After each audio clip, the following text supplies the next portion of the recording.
चलिए शुरू करते हैं। आपका जो है आज मराठा को ख़त्म करते हैं। मराठा का जितना भी क्वेश्चन है हम क्लियर करते हैं। तो पहला क्वेश्चन आपके स्क्रीन पे है और पहला क्वेश्चन देखिएगा। लिखा हुआ है शिवाजी ने किस वर्ष छत्रपति की उपाधि धारण की? बताइएगा कब किए थे? तो याद रखिएगा 1674 ईस्वी को जो है छत्रपति की उपाधि धारण किए थे शिवाजी। ये क्लियर हो गए, मतलब 1674। आगे बात करते हैं, इसके बारे में जानकारी लेते हैं।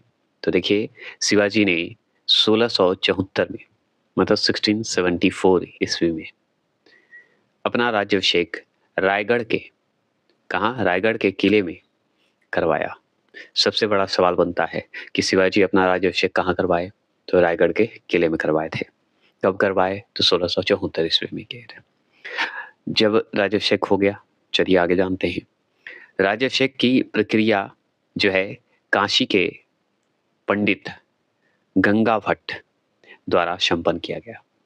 जो राज्याभिषेक हुआ रायगढ़ के किले में, जो देख रहे हैं आप यहाँ पे रायगढ़ के किला, वहाँ इनका राज्याभिषेक हुआ शिवाजी का। जब राज्याभिषेक हुआ तो काशी के पंडित जी थे जिनका नाम गंगा भट्ट है, इनके द्वारा ही करवाया गया था, संपन्न करवाया गया राज्याभिषेक।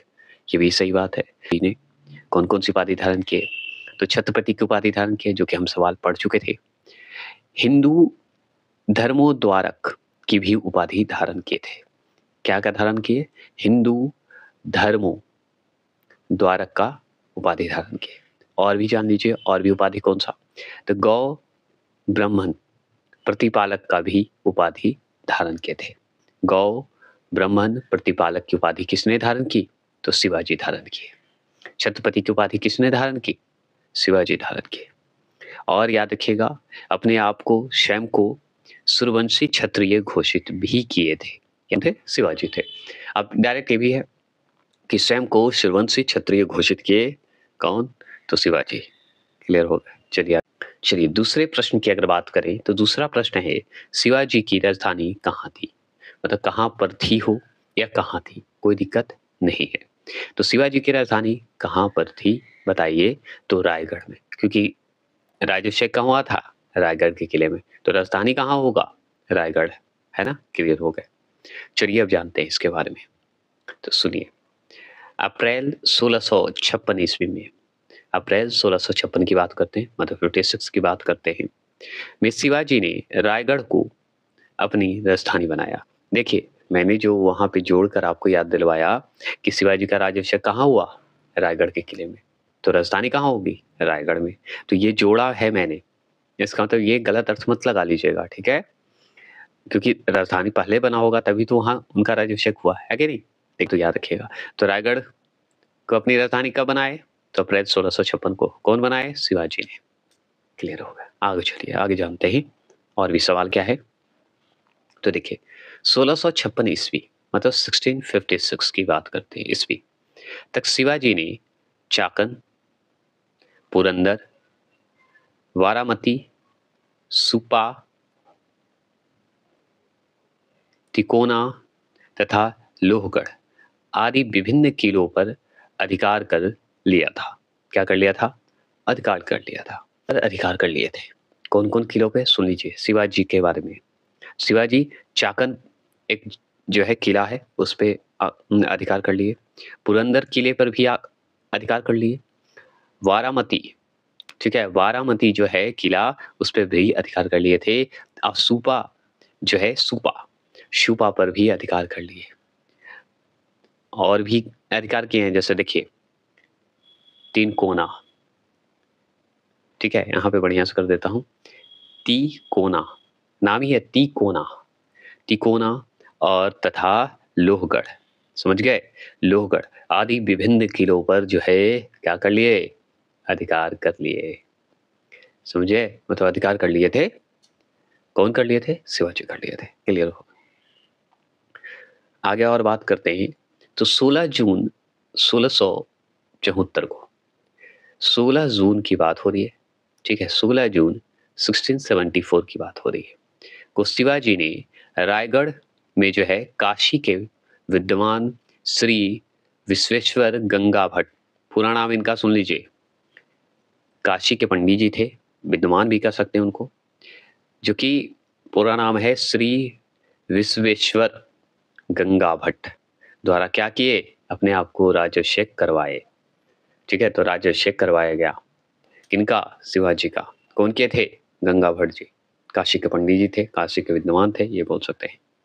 और ये सब जीतने के बाद, ये सब जो चाकन, पुरंदर, बारामती, सुपा, तिकोना, लोहगढ़, ये सब पर अधिकार करने के बाद अपना रायगढ़ पर जाकर क्या किए, राज्याभिषेक करवाए थे। समझ गए, क्लियर हो। चलिए तीसरे प्रश्न की अगर बात करूं मैं, तो शिवाजी के गुरु का नाम क्या था, बताइए। शिवाजी का गुरु, अब हम शुरू में पढ़े शिवाजी उपाधि लिए, जो शिवाजी की राजधानी हम पढ़ लिए। अब शिवाजी का तीसरे नंबर पे गुरु का नाम बताइए। तो गुरु का नाम था रामदास। क्या नाम था, रामदास। तो शिवाजी के गुरु का नाम रामदास। अब चलिए इनके बारे में जानते हैं, तो सुनिए। शिवाजी के गुरु का नाम रामदास था, ये तो क्लियर है, ये नॉर्मल बात है। अब देखिए रामदास के बारे में पढ़ रहे हैं तो इनकी रचना भी होगा। तो इनकी रचना जो है दासबोध में, याद रखिए दासबोध में समन्वयवादी सिद्धांत की व्याख्या की है। किसकी व्याख्या की है, समन्वयवादी सिद्धांत की व्याख्या की गई है। तो कौन किए हैं, रामदास जी। रामदास जी कौन है, शिवाजी के गुरु जी, है ना। आध्यात्मिक क्षेत्र में शिवाजी के आचरण पर गुरु रामदास का अत्यधिक प्रभाव था। मतलब आध्यात्मिक क्षेत्र में भी शिवाजी का जो है रुचि था, और इसके कारण क्या था कि गुरु जो थे रामदास थे, उनका अधिक प्रभाव था। किन पे, शिवाजी पे, याद रखिएगा। आगे बात करते हैं, प्रभाव था ये तो हम जान गए, जो कि धरकरी संप्रदाय के थे। कौन संप्रदाय के थे, तो धरकरी संप्रदाय के थे। ठीक है, धरकरी संप्रदाय के थे, क्लियर हो गए। चलिए ये तो हम जान गए। इनसे पूछता है, सवाल बनता है कि राष्ट्र प्रेम की अगर भावना की बात करें एवं देवता, गौ, ब्राह्मण तथा धर्म की रक्षा करने की प्रेरणा जो है शिवाजी को समर्थ गुरु रामदास से ही मिली है। समझ गए, राष्ट्र प्रेम की अगर भावना जागना है, देवता के प्रति प्रेम, गौ को मानना, ब्राह्मण की रक्षा करना, धर्म की रक्षा करना, ये सब की प्रेरणा जो है गुरु रामदास से इनको मिली थी। किनको, शिवाजी को। क्लियर हो गए। फिर प्रश्न की बात करते हैं। चौथा प्रश्न क्या है, चलिए हम जानते हैं। देखिए चौथा प्रश्न है कि वह कौन सेनानायक था जिसने बीजापुर के सुल्तान ने 1659 में, मतलब 1659 ईस्वी में शिवाजी पर अंकुश लगाने के लिए भेजा था। बताइए कौन था, तो वो था ऑप्शन नंबर बी, अफजल खां। कौन था, अफजल खां। समझ गए, कौन था, अफजल खां। अंकुश लगाने के लिए, अंकुश मतलब रोकने के लिए। चलिए अब जानते हैं इसके बारे में, थोड़ा फास्ट चलेंगे, है ना। शिवाजी की शक्ति को दबाने के लिए बीजापुर के सुल्तान ने अपने योग्य सेनापति अफजल खां, कौन है, अफजल खां, को सितंबर 1659 में, मतलब सितंबर 1659 को, ठीक है, सितंबर 1659 की बात करते हैं, मतलब 1659 की बात करते हैं, में शिवाजी को पराजित करने के लिए भेजा। पराजित करने के लिए, समझ गए। तो आप जान गए बीजापुर के सुल्तान ने भेजा था कौन सेनापति को, अफजल खां को। कब भेजा था, 1659 को भेजा था। क्यों भेजा था, शिवाजी को हराने के लिए, उनको रोकने के लिए। आगे बात करते हैं। अफजल खां ने 2 नवंबर 1659 को, 59 मतलब 1659 की बात हो रही है, 2 नवंबर 1659 को प्रतापगढ़ के दक्षिण में स्थित वारा नामक स्थान पर शिवाजी के ऊपर आक्रमण किया। कहां पर आक्रमण किया शिवाजी पर, अफजल खां ने। तो वारा नामक एक स्थान था उस जगह पे। कहां पे, प्रतापगढ़ के दक्षिण में स्थित था, वारा नामक एक स्थान था, वहां पे शिवाजी पर आक्रमण कर दिया। कौन किया, अफजल खान ने आक्रमण कर दिया। ठीक है, कब किया, 2 नवंबर 1659 को, मतलब 1659 को। आगे बात करते हैं। परंतु शिवाजी है भाई, परंतु शिवाजी ने चतुराई पूर्वक अपने वघनक हाथ की अंगुलियों तथा कटार से उसका वध कर दिया। समझ गए? किसका? अफजल खां का। चलिए ये क्लियर हो गए। पांचवें प्रश्न की बात करते हैं। पांचवा प्रश्न है, थोड़ा ध्यान से सुनिएगा। सरंजामी प्रथा किससे संबंधित थी? बताइए। ठीक है, तो इसे आप चाहें तो सरजामी प्रथा भी पढ़ सकते हैं, गलत नहीं है, क्योंकि हमको एग्जाम क्रैक करवाना है। आपको बड़े बड़े यूट्यूबर, बड़े बड़े टीचर आपको बहुत नॉलेज दे रहे हैं, है ना, आप खुद ज्ञानी हैं, लेकिन मुझे एग्जाम क्रैक करवाना है तो तरीके से हमको क्वेश्चन पकड़ना है। तो वहाँ पे अगर हो सकता है स्पीड में ना पढ़ पाए तो मेरी लैंग्वेज से सुनिए, आपको जरूर वहाँ पे क्वेश्चन पकड़ाएगा। तो यहाँ पे सरजामी प्रथा जो है, आप बोलिएगा, ठीक है, सरजामी भी बोलिएगा तो कोई दिक्कत नहीं है। तो सरजामी प्रथा किससे संबंधित थी? तो वो था मराठा भू राजस्व प्रथा से था। ठीक है, ऐसे बोला जाता है सरन जामी, ना है ये बिंदु, जामी बोला जाता है प्रथा, मराठा भू राजस्व से था, ये जान लीजिए। अब चलिए जानते हैं इसके बारे में। आगे है, मराठा काल में शिवाजी ने अपने सैनिकों को जो है जागीर, जागीर को मराठा में बोला जाता है मोकाशा। ठीक है, मोकाशा। ठीक है, तो जागीर के रूप में जो है सरजाम भी प्रदान किया। समझ गए? सैनिकों को जागीर के रूप में जो है सरजाम भी प्रदान किया। क्लियर हो गया? सरजाम जो है, यहाँ पे सरंजाम भी पढ़ ही लीजिएगा, बार बार मैं बोल रहा हूँ, गलत नहीं समझिएगा। सरजाम भू राजस्व प्रथा, वो राजस्व प्रथा थी, ये हम जानते हैं, जो कि पूर्ण रूप से सैनिक सेवाओं के बदले में जात तथा फौज दो रूपों में दी जाती थी। समझ गए? दो रूप में दिया जाता था, सैनिक सेवा में बदले, सैनिक सेवा के बदले में दिया जाता था जात या फौज, दो रूप में दिया जाता था सैनिक सेवा को के बदले में। सरजाम मूल रूप से सिविल और सैन्य सेवा के लिए भूमि अनुदान का ही नाम था। समझ गए? तो ये जो आप देख रहे हैं, तो सिविल जो सेवा है या सैन्य सेवा है, उसके लिए ये भूमि अनुदान था। समझ गए? सरजाम। ठीक है, ये जो भू राजस्व था ना, ये सिर्फ सैन्य या सिविल सेवा के लिए था। यहाँ पे कि पेशवाओं के शासन में सरजाम प्रणाली ने आनुवांशिक रूप ले लिया। प्रश्न देखिए, छठा प्रश्न है कि कौन से इतिहासकार पानीपत के तृतीय युद्ध के प्रत्यक्षदर्शी थे? बताइएगा, प्रत्यक्षदर्शी कौन थे? तो बी नंबर आप देख रहे होंगे, काशीराज पंडित थे। कौन थे? काशीराज पंडित थे, प्रत्यक्ष रूप से देखे थे, प्रत्यक्षदर्शी माने जाते हैं। चलिए जानते हैं, तो सुन लीजिए।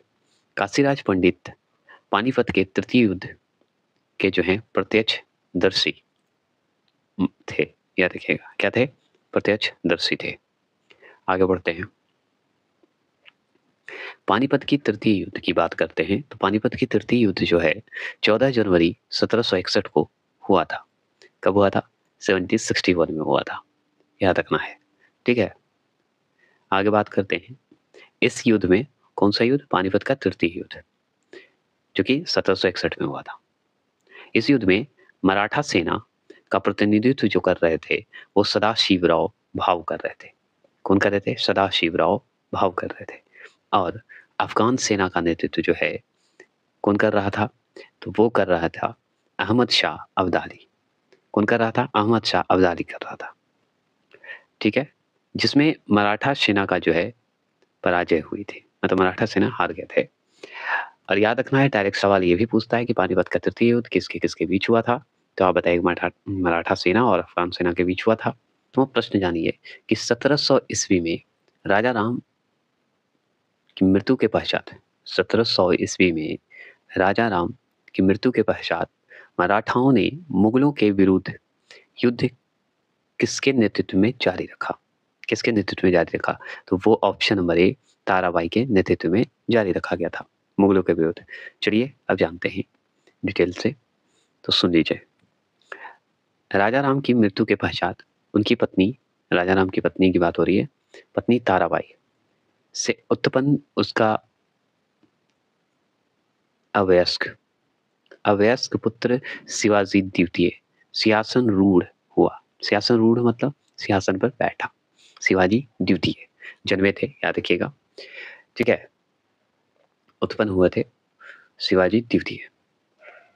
अपनी क्षमता और सामर्थ्य के बल पर ताराबाई जो है राज्य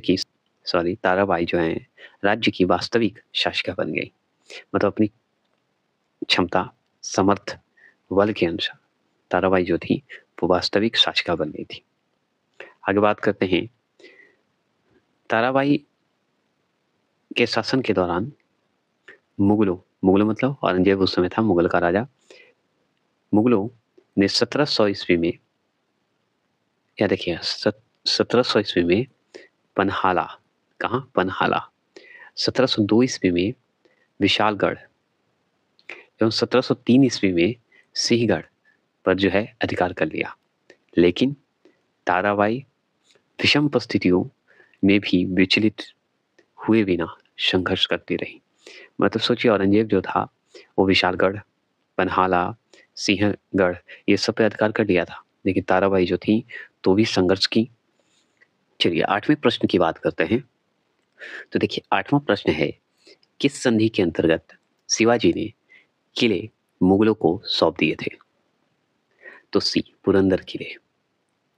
ठीक है, पुरंदर संधि के अंतर्गत हुआ था, शिवाजी ने किले मुगलों को सौंप दिए थे। तो कौन सी संधि? पुरंदर की संधि। जान गए कि आमेर के एक राजा थे जिनका नाम जय सिंह था। जय सिंह ने क्या किया कि पुरंदर के किले में शिवाजी की घेराबंदी कर दी। ठीक है, तो शिवाजी को 16 जून 1665 को, मतलब 65 को पुरंदर की संधि करने के लिए बाध्य कर दी। तो पुरंदर की संधि करनी पड़ी। क्लियर हो गए? आगे बात करते हैं।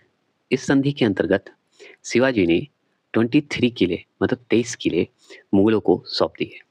सोचिए, शिवाजी को 23 किले सौंपने पड़ गए थे पुरंदर की संधि में। शिवाजी के पुत्र संभाजी को मुगल सेवा में भेज दिया गया। सोचिए, संभाजी को मुगल की सेवा के लिए भेज दिया गया था। इसी संधि में बात हो रही है। शिवाजी ने मुगल आधिपत्य स्वीकार कर लिया। ठीक है, शिवाजी ने मुगल आधिपत्य का स्वीकार कर लिया, परंतु दरबार में स्वयं उपस्थित न होने की शर्त रखी। 9वां प्रश्न है कि चौथ क्या था? तो डी नंबर, पड़ोसी राज्यों पर शिवाजी द्वारा लगाए गए भूमि कर था चौथ। अब चलिए जानते हैं। तो देखिए, चौथ एक प्रकार का कर था जो शत्रु या विजित प्रदेश से वसूला जाता था। जहां पे जीत चुके हैं शिवाजी या शत्रु को कब्जा कर चुके हैं, उस पे ये कर लगाया जाता था, वहां से वसूला जाता था। चौथ उस राज्य का 1/4 हिस्सा होता था। तो जिस राज्य पे जीते थे या विजित करते थे, उसका 1/4 हिस्सा होता था। ठीक है, जिसके बदले में उस क्षेत्र में आक्रमण एवं लूटपाट न करने का वचन दिया जाता था। ठीक है, लूटपाट न होगा, आक्रमण नहीं होगा, ये सब का था। इसे वसूल करने के लिए मराठा सेना को उस क्षेत्र पर आक्रमण तक करना पड़ता था। ठीक है, मतलब उसे वसूलने के लिए समझिए मराठा सेना को आक्रमण तक करना पड़ जाता था कभी कभी। देखिए 10वां प्रश्न है कि शिवाजी के प्रशासन में किसे पेशवा कहा जाता था? तो पेशवा कहा जाता था प्रधानमंत्री को। ठीक है, समझ गए? चलिए अब जानते हैं। तो सुनिए, शिवाजी के शासन का वास्तविक संचालक अष्टप्रधान नाम के 8 मंत्री करते थे। समझ गए? शिवाजी का अगर शासन का अगर वास्तविक संचालन की बात करें कि चलता कैसे था, तो 8 प्रधान नाम के 8 प्रधान होते थे, मतलब 8 मंत्री चलाते थे। समझ गए? आगे बात करते हैं। पेशवा इनमें से एक था जो अष्ट प्रधानों में प्रधान था। सोचिए, अष्ट प्रधानों में प्रधान होता था। पेशवा मतलब प्रधानमंत्री, ये ध्यान रखना है। पेशवा सामान्य प्रशासन से संबंधित सभी सैनिक एवं असैनिक कार्य देखता था, मतलब दोनों काम करता था, सैनिक का भी असैनिक कार्य भी देखता था। पेशवा संपूर्ण प्रशासन का जो है पर्यवेक्षण और निरीक्षण करता था। क्लियर हो गए? 11वां प्रश्न है, गुरिल्ला युद्ध की अवधारणा को किसने लागू किया था? तो सी, शिवाजी लागू किए थे। गुरिल्ला युद्ध की अवधारणा को किसने लागू किया? तो ये शिवाजी। अब चलिए जानते हैं। तो देखिए, मलिक अंबर को, यहाँ पे देख रहे हैं ना, मलिक अंबर को गुरिल्ला युद्ध पद्धति का जनक माना जाता है। क्या माना जाता है? जनक। तो आपसे पूछेगा कि गुरिल्ला युद्ध का जनक किसे कहा जाता है? तो मलिक अंबर को। व्यवहार में इसे प्रयोग करने का श्रेय अगर देखा जाए तो शिवाजी को जाता है। मतलब ये उपयोग किए थे, इस्तेमाल किए थे गुरिल्ला युद्ध का। अब चलिए और जानते हैं। जिन्होंने इस पद्धति को मुगलों के विरुद्ध बड़ी सफलता के साथ प्रयोग किया था, शिवाजी बड़ी सफलता से ये इस्तेमाल किए थे। इसे छापामार युद्ध भी कहा जाता है। किसे? गुरिल्ला युद्ध को। मराठों ने इस युद्ध नीति से मुगल सेना को 1706 ईस्वी में पराजित किया। सोचिए, मुगल सेना को 1706 ईस्वी में पराजित किया था, जिसके कारण औरंगजेब को अपनी सेना को अहमदनगर से वापस बुलाना पड़ गया था। समझ गए? औरंगजेब को लौटाना पड़ गया था अपनी सेना। चलिए 12वां प्रश्न, सबसे सशक्त पेशवा कौन था? तो वो थे ऑप्शन नंबर बी, बाजीराव प्रथम था। कौन थे? बाजीराव प्रथम। अब चलिए आओ जानते हैं। बाजीराव प्रथम सबसे सशक्त पेशवा थे। उन्हें लड़ाकू पेशवा भी कहते थे। किसे? बाजीराव प्रथम को। उन्हें 72 युद्धों के विजेता के रूप में मान्यता प्राप्त था। 72 युद्ध के जो है विजेता थे, कहे जाते थे। बाजीराव प्रथम ने हिंदू पादशाही का आदर्श रखा था। क्या रखे थे? हिंदू पादशाही का आदर्श रखे थे, याद रखिएगा। उन्हें, किन्हें? बाजीराव प्रथम को मराठा साम्राज्य का द्वितीय संस्थापक भी कहा जाता है। समझ गए? द्वितीय संस्थापक कहा जाता है। 13वां प्रश्न की बात करते हैं। 13वां प्रश्न है कि छत्रपति संभाजी, ठीक है, छत्रपति संभाजी किस वंश का जो है शासक था? मतलब किस वंश के शासक थे, बताइए। तो मराठा वंश के शासक थे, ये तो आप अच्छे से जानते हैं, है ना। इसमें से हर्यक, नंद, मौर्य, ये सब जो प्राचीन का है ना, तो ये सब तो आप हटा सकते थे। मराठा वंश से संबंध रखते हैं, आप जानते हैं। संभाजी का अगर शासनकाल की बात करें तो 1680 से लेके 1689 तक चलता है। तो आपको 1689 तक चलता है, ये हमेशा याद रखिएगा। तो सुनिए, शिवाजी का पुत्र थे संभाजी। देखिए यहाँ पे तलब्बी श भी लगता है, दंती श भी लग जाता है, तो कोई दिक्कत नहीं है, ठीक है। तो शिवाजी का पुत्र संभाजी मराठा वंश से संबंधित थे। तो हम जानते हैं जब भाई संभाजी पुत्र थे शिवाजी के, तो भाई मराठा वंश से ही होंगे। शिवाजी की मृत्यु के पश्चात संभाजी गद्दी पर बैठे, ठीक है। तो मृत्यु हो गई थी शिवाजी का, उसके बाद संभाजी ही बैठेंगे। इसने एक उत्तर भारतीय ब्राह्मण कवि कलश को जो है प्रशासन का सर्वोच्च अधिकारी नियुक्त किया, ठीक है। मतलब कहने का मतलब है संभाजी जो थे गद्दी पे जो बैठे थे, उसके बाद क्या हुआ कि उत्तर भारतीय ब्राह्मण एक थे जिनका नाम है कवि कलश। क्या नाम है? कवि कलश, याद रखना है। एक उत्तर भारतीय ब्राह्मण थे कवि कलश, को क्या किए थे? प्रशासन का सर्वोच्च अधिकारी नियुक्त किए थे संभाजी, ठीक है। आगे और जान लीजिए कि औरंगजेब ने 1689 ईस्वी में, मतलब 89 में, संभाजी तथा उसके सहयोगी जो थे, मतलब संभाजी के जो सहयोगी थे कवि कलश, की हत्या करवा दी। 14 प्रश्न की अगर बात करें तो मराठों के उत्कर्ष, ठीक है, देख रहे हैं, मराठों के उत्कर्ष का निम्न में कौन सा कारण सही है? कौन सा कारण सही है? तो उपरोक्त में से सभी सही है। उच्च नेतृत्व एकदम सही है, भौगोलिक सुरक्षा, राजनीतिक जागृति, ठीक है, जागृति, ये सब जो है सही है। अब चलिए भाई, उत्कर्ष की बात हो रही है, मतलब मराठों के बारे में हो गई, तो अब चलिए अंतिम क्वेश्चन है, तो हम तो पढ़ेंगे ही हम लोग, तो चलिए जानते हैं। मराठा लोग प्रारंभ में दक्षिण राज्यों के अधीन सरदार थे। किसके अधीन सरदार थे? तो ये दक्षिण राज्यों के अधीन सरदार थे मराठा लोग, याद रखिएगा। मुगल और दक्षिण राज्यों की राजनीतिक दुर्बलता देखकर मराठों ने सैनिक शक्ति बढ़ाकर दक्षिण राज्यों पर विद्रोह कर अपना स्वतंत्र जो है अस्तित्व स्थापित कर लिया। समझ गए? स्वतंत्र रूप से अस्तित्व में आ गए। आगे बात करते हैं। आगे देखिए, पूना और कोंकण। पूना और कोंकण के आसपास का क्षेत्र पहाड़ी प्रदेश है। ठीक है, पूना और कोंकण का जो आसपास का क्षेत्र आप अभी भी देखिएगा तो पहाड़ी क्षेत्र है, पहाड़ी प्रदेश है, जो उन्हें भौगोलिक सुरक्षा प्रदान करता था। मतलब सोच, पूना और कोंकण जो क्षेत्र आसपास था वो पहाड़ी प्रदेश था, उसके कारण क्या था कि भौगोलिक सुरक्षा प्रदान हो रहा था, ये भी जान लीजिए। इसी क्षेत्र में मराठा लोग शक्तिशाली थे। समझ गए? और पुणे और कोंकण के क्षेत्र में मजबूत थे भाई, मराठा लोग शक्तिशाली थे, इसके कारण भी। दूसरा और सुन लीजिए, मराठा लोग जो हैं छापामार जिसे गुरिल्ला युद्ध कहते हैं। समझ गए? तो छापामार युद्ध प्रणाली में कुशल थे, क्योंकि पहाड़ के कारण ये सब जानते थे छापामार कैसे करना है। तो मराठा लोग जो है छापामार जिसे गुरिल्ला युद्ध कहते हैं, जो कि शिवाजी बहुत ही अच्छे से जानते थे। शिवाजी सबसे अधिक शक्तिशाली मराठा सरदार थे। मतलब मराठा सरदार में सबसे शक्तिशाली अगर बात किया जाए तो हमारे शिवाजी थे, जिन नेतृत्व में मराठों ने अत्यधिक उन्नति की थी। मतलब शिवाजी के समय मराठों ने बहुत उन्नति की थी और गुरिल्ला युद्ध तो इनका फेवरेट था। चलिए, तो ये हो गया अंतिम। अब कैसा लगा ये वीडियो ज़रूर बताइएगा। इसी तरह फिर नेक्स्ट वीडियो आ रहा हूँ सीखो का, और इसके बाद द एंड होने वाला है, क्योंकि इसके बाद पॉलिटिकल आने वाला है, तो तैयार रहें।